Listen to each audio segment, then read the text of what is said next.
নমস্কার। আজকে যে কবিতাটি আপনাদেরকে পড়ে শোনাবো সেই কবিতাটির সূচনাকাল সম্পর্কে আমি দু একটি কথা বলতে চাই।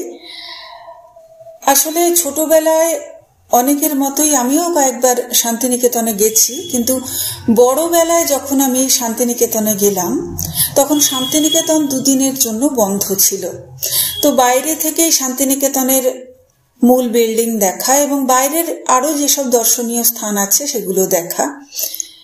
বড় আক্ষেপ নিয়ে বাড়ি ফিরে এসে বেশ কয়েকটি কবিতা আমি লিখেছিলাম, তার মধ্যেই এই ভুবনডাঙ্গার মাঠ, যেটি আজকে আমি পড়ে শোনাবো।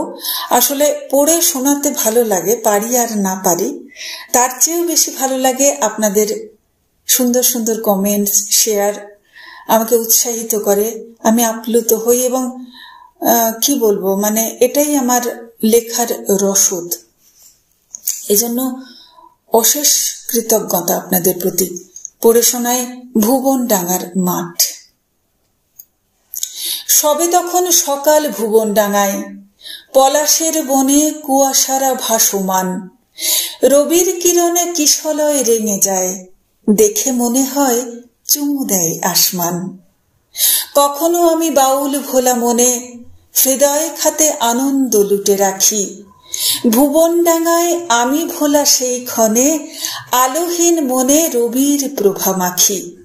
কভু এসে বসি খোয়াইয়ের এক পাড়ে, মনে হয় এ তো শিল্পীর আঁকা ছবি, কথা দিই তারে আসবই বারে বারে, কে জানে কখন মন হয়ে যায় কবি। প্রভাতী আলোয় লম্বাটে রোদ ঢোকে, সেথা শুনি দেখি বাদ্য নৃত্য পাঠ, কুড়িয়ে নিচ্ছে যে যা পারছে লোকে, তাল ও ছন্দে দোলে খোয়াইয়ের হাট।